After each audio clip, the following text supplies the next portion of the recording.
The Grand Canyon, marked by stratified bands of red rock, is one of the most notable natural landforms in the United States and the entire world. Nicknamed the basement of history, it is an embodiment of rock layers, with each layer representing a distinct prehistoric period since the Earth's genesis. Recently, a group of experts conducted research on the Grand Canyon, uncovering findings that could potentially change the course of history and expand our knowledge of this historic structure. But what exactly did they discover, and how will these discoveries impact our understanding of the Grand Canyon? Join us as we delve into the scientists' intriguing and, at times, terrifying discoveries within the Grand Canyon. The discovery of prehistoric life forms began when a massive rock tumbled down from a towering cliff, revealing some unusual markings. Alan Krill, a geologist, was on a hiking trip with his student along the Bright Angel Trail in Grand Canyon National Park when his keen eye spotted a peculiar rock with distinct marks that appeared to be footprints. Intrigued, Krill photographed the markings and sent the images to his friend and colleague, Stephen Rowland, a paleontologist at the University of Nevada, Las Vegas, renowned for his work excavating the Washoe Hunting Ground, a 200-year-old butchering site in Carson City. Rowland's analysis of the photos revealed that Krill's discovery was an ancient fossilized track. He estimated the footprints to be around 313 million years old, making them the oldest and earliest evidence of vertebrate animals ever found in the Grand Canyon. These fossilized footprints on dunes are believed to belong to an amniote, a hard-shelled, egg-laying animal. But how were these footprints preserved for millions of years until their discovery? The rock bearing the markings, which weighs hundreds of pounds, had fallen from the Manacacha Formation, a large sandstone outcropping dating back about 314 million years. Sand played a crucial role in preserving the fossil markings over this immense timespan. Further analysis by Rowland revealed that the fossil markings depict two separate reptilian animals crossing diagonally over the boulder. One of the animals was estimated to be a foot long, employing a unique sideways stepping pattern known as a lateral sequence gait, where the left rear foot moves in succession with the left front foot, followed by the right rear foot and then the right front foot. Scientists remain curious about whether the tracks were made by two distinct animals or the same animal at different times, as the second set of tracks appears to have moved slightly faster than the first. Rowland concluded that this lateral sequence gait is typical among tetrapods, or four-legged vertebrates.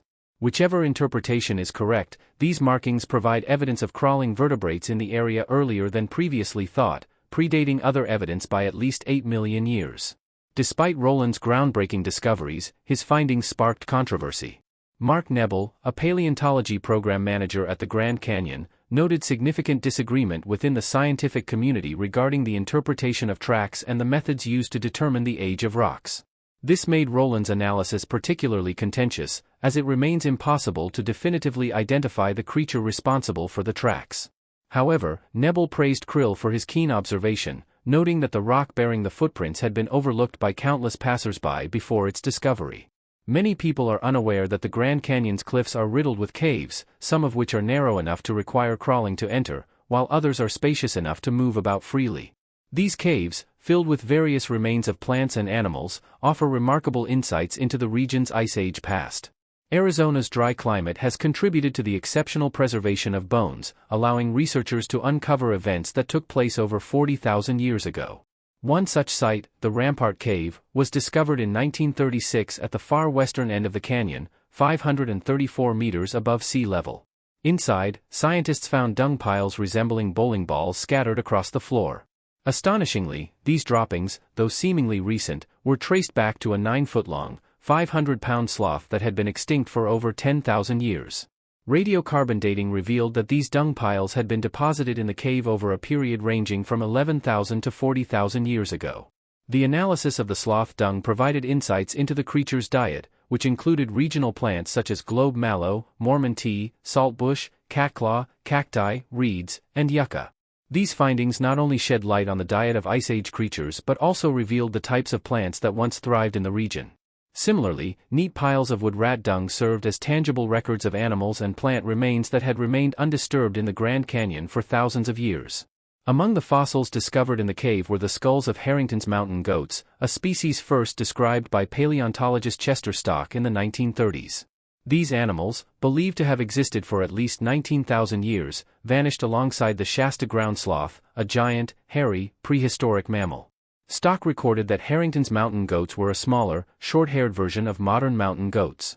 These discoveries from the Grand Canyon's caves and rock formations continue to provide valuable glimpses into a prehistoric world, adding depth and complexity to our understanding of life on Earth during ancient times. The cave also houses mummified bats, including condors that are exceptionally well preserved. According to Steve Emsley, a biology professor at the University of North Carolina Wilmington, some condors and their tissues are preserved so effectively that even the skin and other details remain intact on certain bones. Emsley, an expert on birds, explored the caves alongside Mead, an anthropologist. When Emsley conducted chemical analysis on the dried-out tissue remnants of the condors, he found that the Grand Canyon condors likely fed on megafauna, which later became extinct. This extinction led to the demise of the mummified bats. The Colorado River originates in the Rocky Mountains in the southwestern United States, spanning approximately 1,450 miles. It flows through deep canyons and rugged terrain, carving out stunning landscapes along its course. One of the most famous sections of the river is the Grand Canyon, where its powerful force has shaped a breathtaking natural wonder. The river channels water through deserts, waterfalls, and canyons and runs across lush wetlands by a vast delta in Mexico before emptying into the Gulf of California. As it flows through the Grand Canyon, the river supports recreational activities such as kayaking, canoeing, and excursions. Unfortunately, scientists have discovered that the river is at risk of drying up if proper measures are not taken. Environmentalists believe the issue has been building for decades, exacerbated in recent years by major reservoirs falling to dangerously low levels. This is largely due to the western states constructing dams and diverting the river's flow to cities such as Los Angeles, Phoenix, and San Diego. One of these dams, the Glen Canyon Dam, created Lake Powell, a man-made reservoir. Although the dam was initially built to provide hydropower, the water levels are now too low to produce any energy. This has prompted environmental groups to call on politicians to reshape the dam's plumbing system to allow water to flow more effectively into the Colorado River. Without these updates, the dam's positioning may prevent the river from supplying water to California, Arizona, Mexico, and Nevada, potentially threatening the survival of this natural wonder. The Grand Canyon is a spiritual and cultural homeland for at least 11 Native American tribes, yet it faces significant threats from uranium contamination. Numerous uranium mines and hundreds of mining claims are located just outside the boundaries of the park, posing a serious risk to the preservation of this extraordinary gorge. Uranium deposits are found deep within layers of sandstone, siltstone, and mudstone throughout the southwest, particularly in geological formations known as breccia pipes. Mining activity in the region dates back to the 1870s, and uranium mining began in earnest in the 1950s near the Grand Canyon. Over the years, at least 8 uranium mines have operated close to the park, including the currently active Canyon Mine, now renamed Pinyon Plain Mine, which is the highest-grade uranium mine being developed in the U.S. This mine poses a threat to the springs within the Grand Canyon. In the mid-2000s, a significant rise in uranium prices led to increased mining activity near the park, with thousands of claims established on public lands surrounding the Grand Canyon. A temporary 20-year mining ban was initiated in 2012, protecting approximately 1 million acres of public lands near the park. However, this relief is only temporary, and mining companies are eager for the ban to be lifted. As of May 2022, nearly 600 mining claims remained active in the area, despite multiple congressional efforts to pass legislation permanently prohibiting new mining operations near the Grand Canyon. One of the most fascinating tales surrounding the Grand Canyon is that of the Mogollon Monster, also known as Arizona's Bigfoot.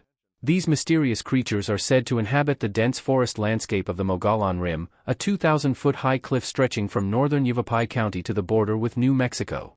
The legend of the Mogollon Monster continues to intrigue those who visit the region, adding an air of mystery to an already majestic landscape. The first sighting of the ape-like monster occurred near the Grand Canyon and dates back to 1903. Ingvald Walter Stevens, an explorer who had an encounter with the beast, described it as a large hairy humanoid creature, similar to the legendary Bigfoot or Sasquatch. He revealed that it possessed immense strength, agility, and the ability to move stealthily through the rugged woods of the canyon. Even cryptozoologist enthusiast Don Davis believed in the existence of Mogollon. He held this belief due to an experience he had during the mid-1940s when, on a Boy Scout trip near Payson, Davis claimed to have laid eyes on a large, hairy creature with expressionless eyes and a square-shaped face and head. According to anecdotal reports found on the canyon, the creature is believed to be over 7 feet tall, walks upright, has at least 2-inch-long claws, is covered in shaggy hair, and emits a pungent odor similar to dead fish or rotting meat. Due to its adaptive nature, the beast tends to mimic the noises of wildlife in its surroundings. No wonder reports state the creature gives off an eerie sound similar to a woman's scream in great peril. Still, Stevens and Davis's testimonies have failed to convince most scientists, who attribute these sightings either to a bluff or the assumption that the monster may have been a large standing grizzly bear. Since the existence of this creature is yet to be confirmed, to this day, if you ever hear a piercing scream or come across a set of impossibly wide footprints on the Mogollon Rim, run and never look back, because the wild man of the rock might be lurking deep in the woods, waiting for the perfect moment to strike, or at the very least raid your tent. As the Cuban Missile Crisis of 1961 was still heating up and fears of bombing lingered, John F. Kennedy, the then President of the United States of America, took a step ahead to create a safe place in case bombs exploded on American soil. He found the Grand Canyon to be the perfect spot for these protective measures. There, he built luxury suite caves and supplied each cave with enough food to support over 2,000 people for at least a month. As the bomb never dropped, the suite, which took 4 months to complete, became a tourist spot where visitors to the Grand Canyon can still take refuge. Nestled about 220 feet beneath the surface and referred to as the world's quietest, darkest, and oldest underground hotel, this remarkable geological marvel boasts caverns and walls dating back over 65 million years. The emergency ration stored remained fresh and usable even after 40 years. This is possible because the Grand Canyon naturally has a dry climate, which preserves everything in it. As for amenities, the lounge area has a television, record player, beds, and a library to ensure the comfort of those in the suite. In addition to that, this special suite even has running water, but only because several hundreds of gallons are brought down to the cave by hand.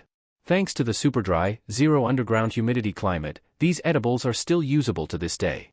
Because of the dry conditions, no other form of life, including rats, insects, and other animals, can survive living at this depth to ruin the stash either. However, it's not entirely private. The suite is shown as part of the attractions in the national park. To experience this luxury, you have to pay a night rate of $900. The Grand Canyon stretches approximately 277 miles long, up to 18 miles wide, and reaches a depth of over a mile. Its sheer size and the intricate layers of rock exposed along its walls provide a unique geological record spanning billions of years of Earth's history. The story of the Grand Canyon begins roughly 70 million years ago, during the late Cretaceous period, when the region was a relatively flat landscape. Over time, tectonic activity and the uplift of the Colorado Plateau caused the land to rise, setting the stage for the canyon's formation. Around 6 million years ago, the Colorado River, which flows through the region today, started to carve its way through the rising plateau. As the river cut deeper and deeper into the rock layers, it exposed a wide range of geologic formations showcasing millions of years of Earth's history. As the Colorado River continued to flow, it eroded the layers of sedimentary rock, primarily composed of sandstone, limestone, and shale, that make up the canyon walls. While the river was the main driver of the Grand Canyon's formation, other factors also played a role. Climate changes over millions of years influenced the rate of erosion, with colder periods increasing the power of glaciers and freeze-thaw cycles, and warmer periods allowing for more abundant water flow. Additionally, the presence of harder rock layers, such as resistant sandstones, slowed down erosion in some areas, resulting in the formation of dramatic cliffs and steep slopes. Visitors to the Grand Canyon can witness the ongoing process of erosion as the Colorado River continues to shape and reshape this remarkable natural wonder. It stands as a testament to the dynamic forces of nature and serves as a vivid reminder of Earth's geological past. In 2021, a body was found at the Grand Canyon about 430 feet below the rim at Yavapai Point. The body was believed to belong to a 45-year-old Hungarian man, Gabor Berchtongyi, after his family reported him missing to the Las Vegas police. The police swung into action, and while on the lookout, they found the Hungarian man's car and belongings at the Park Visitors Center. As they searched further, his body was found 131 meters below the rim of the canyon. This was a shock to those involved in the search. However, what startled them even further was the discovery of another body in close proximity. The body belonged to Scott Walsh, who was last seen disembarking from a shuttle bus at the south rim of the park in 2015. His body was found at almost 5 kilometers. The clothing had blended in with the surroundings, and the body was positioned in a way that made it almost undetectable. No one knows why the authorities couldn't find these bodies earlier. Then a discovery answered everything. You see, the Grand Canyon is often referred to as a layer cake of geological history, with its rock formations stacked neatly as they have been for millions of years. However, deep within the canyon lies a huge gap between rocks that had kept many secrets hidden away from the human eye. Recent discoveries have started to shine light on the mysterious space, which has explained why we keep stumbling on new bodies we never thought existed in the canyon. While looking for more mysterious discoveries within the canyon's gaps, a large and box-like structure was discovered and pulled up from the canyon. Everyone was puzzled by what could be in this box. Could it contain bodies that were buried by Native Americans from long ago who inhabited the canyon? Or could it contain secrets about the Mogollon monster? Due to concerns and fears surrounding the mysterious box, it was never opened. What do you believe was in the box? Would you have opened the box? The Grand Canyon area has witnessed the lives of many creatures, each with its unique stories. Some passed through fleetingly, while others chose to establish lasting roots. One of those with established roots at the Grand Canyon are the ancestral Puebloans, who are believed to be relatives of the modern-day Hopi, Zuni, and other Puebloan tribes.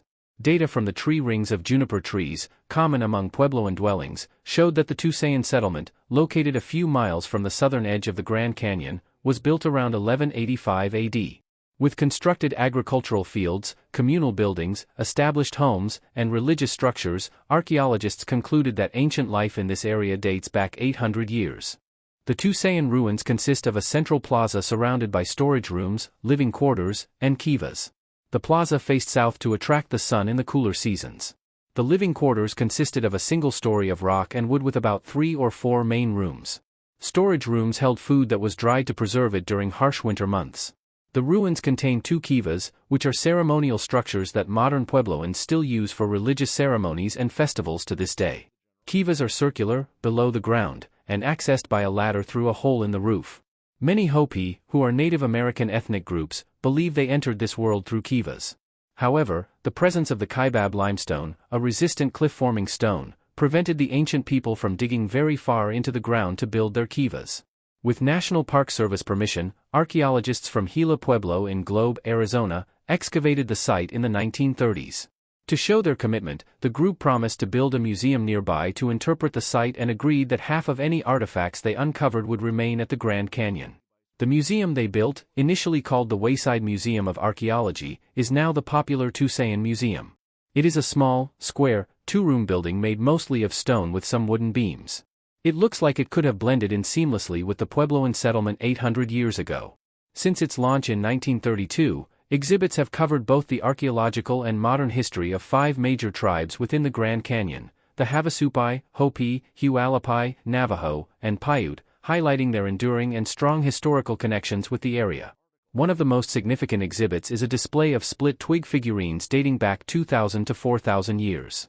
Though they were not found at the Tusayan ruin itself, these figurines, collected from caves in the Grand Canyon, speak to the long human presence at the Grand Canyon and its use by Native Americans.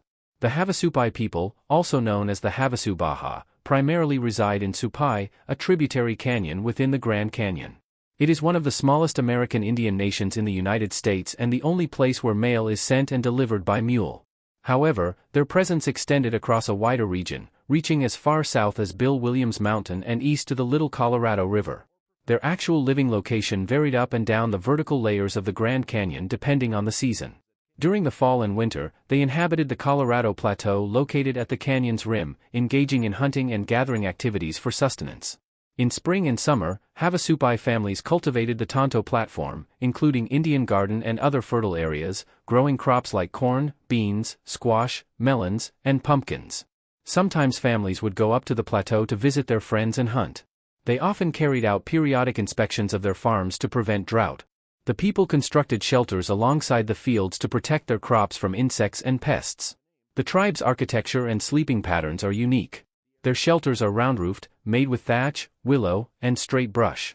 At night, they lay their heads on mattresses, positioning their faces to the east, which they believed would help prevent nightmares. Having lived for thousands of years in the canyon, the Havasupai people did not come into contact with any European explorer until Spanish priest Francisco Garces visited Havasu Canyon in 1776. Garces also traveled to the Hopi Mesas, an ancient Pueblo village at the top, and his findings shed light on a secluded Supai village located east towards Moncopi Wash, well above the Grand Canyon. In the late 1880s, the tribe experienced Euro-American intrusion. These newcomers explored the trails set by the Puebloans, Havasupai, and ancient Hopi. While exploring the Tonto fields, they discovered ancient irrigation ditches and farms, which were eventually named Indian Garden, a name it retains to this day. The Supai people's home began receiving more attention when the Santa Fe Railroad opened a path to the Grand Canyon in September 1901. 2 years later, President Theodore Roosevelt visited the canyon and traveled down the Bright Angel Trail. During his descent, he encountered 2 Havasupai individuals who lived with their families at Indian Garden. Roosevelt informed them about an upcoming park that would be established, requiring them to leave Indian Garden. One of the Havasupai individuals followed Roosevelt's request and moved with his family to a cave higher up along the Bright Angel Trail. However, he continued to farm in Indian Garden.